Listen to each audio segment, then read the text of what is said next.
Handang matakot sa apat na kwento ngayong gabi.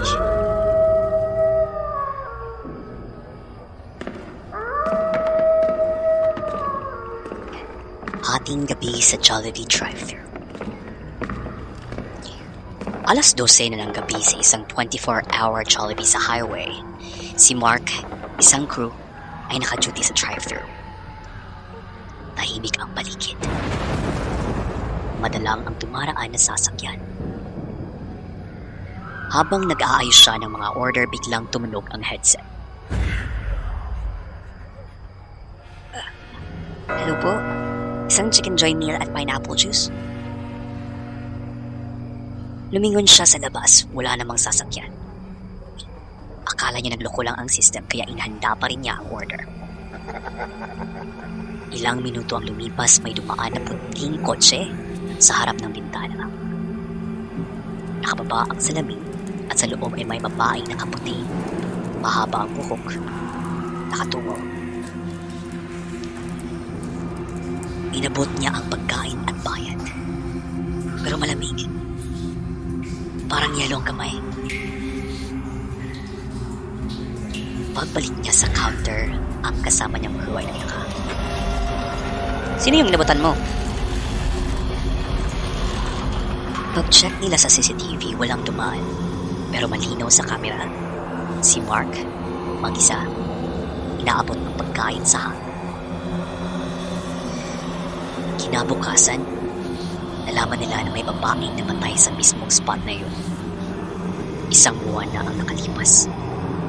Sagasaan habang bumibili sa drive-thru.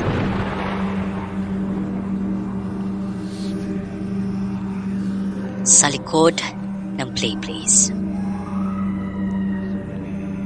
Si Carla ay madalas kumain sa Jollibee tuwing gabi pagkatapos ng trabaho.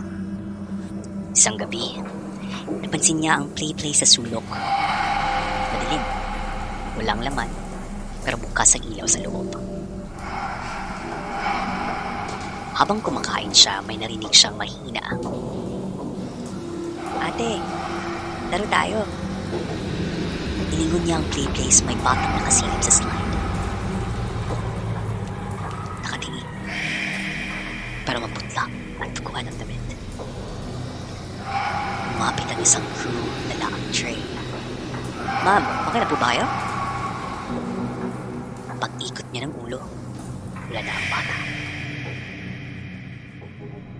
Kinabukasan, nakipagkwentuhan siya sa isang matandang crew.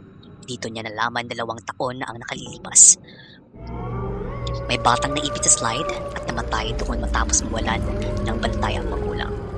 Mula noon, tuwing hating gabi, may bata pa rin nagyayaya ng laro.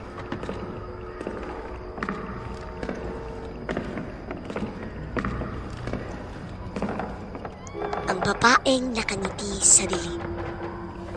Si Mia ay isang call center agent na palaging umuuwi ng hating gabi. Isang gabi, dahil sa ulan, nagpasa siyang maglakad pauwi kaysa maghintayin pa ng matagal na taxi. Madilim ang kalsada, iilan lang ang dumaraan. Habang naglalakad si Mia, may narinig siyang mga yabag sa likod. Paglingon niya, may babaeng nakaputi. Mahaba ang buhok. Nakangiti. Pero kakaiba. Sobrang lapad ng ngiti. At hindi ito kumukurap. Miss, may kailangan po ba kayo? Hindi ito sumagot. Nakatingin lang. Huminto si Mia at lumipat sa kabilang bangketa. Sumabay ang babae. Binilisan ni Mia ang lakad niya. Binilisan din ng babae. Hanggang sa tumakbo siya. Pero sa bawat sulok, nakikita niya ito. Palapit ng palapit. Pagdating sa isang saradong convenience store, doon siya nagtago.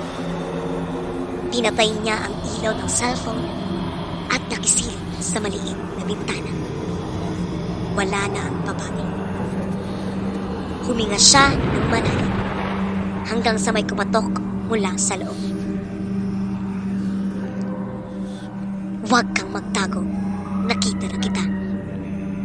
Nilingon niya ang loob ng tindahan. Nandoon ang babaeng nakangiti kahit sarado ang pinto at nakalak ang lahat. Kinabukasan, dahil sa takot ni Mia, hindi na siya pumasok sa trabaho. Kinausap niya ang kapitbahay at ikinuwento ang nangyari. Sabi ng kapitbahay, may kwento kasi dito, 5 taon na ang nakalipas. May babaeng nabaliw sa kalsadang yan. Gabi-gabi siyang naglalakad, nanghihingi ng tulong. Pero isang araw, nakita siyang patay. Nakangiti pa rin. Simula noon, gabi-gabi sa parehong oras, may estrangherang nakangiti sa dilim, naghahanap ng makakasama.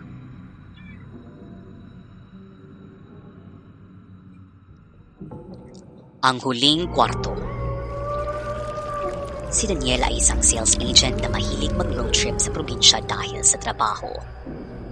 Isang gabi, inabutan siya ng bagyo kaya nagdesisyon siyang mag-check-in sa isang lumang motel sa gilid ng highway. Walang ibang kotse sa labas. Tahimik at tila matagal nang hindi dinarayo. Pagpasok niya, sinalubong siya ng matandang receptionist. Isa na lang ang kwarto na pwede, sir. Huwag na po kayong lalabas kapag naka-check-in, ha? Napailing lang si Daniel at tinanggap ang susi. Pagpasok na sa kwarto, may kakaibang amoy. May lumang aparador at may malaking salamin sa dingding. Habang nag-aayos siya, bigla niyang naramdaman na may malamig na hangin na dumaan. Akala niya bukas ang bintana, pero nakasara ito. Nang patayin niya ang ilaw para matulog, nakarinig siya ng mahihinang yabag. Binuksan niya ulit ang ilaw. Wala naman. Nang sumilip siya sa salamin, may nakatayo sa likod niya. Isang lalaking walang mukha. Napabalik siya sa kama at nagtakip ng kumot. Buong magdamag, naririnig niya ang bulong. Huwag ka sanang umalis. May kasunod ka na. Kinabukasan, nagmamadali siyang nag-check out. Sinabi niya sa receptionist, "Gabi po, may kakaiba sa kwarto kagabi." Hindi lang ang matanda. Ay sir, matagal nang walang natutulog sa kwartong yon. Huling ginamit niya ng isang lalaking pinatay doon. Katawan lang ang nahanap. Ulo, hindi. Pagtingin niya sa CCTV screen sa gilid ng counter, nakita niya ang sarili niya sa kwarto. Natutulog pa rin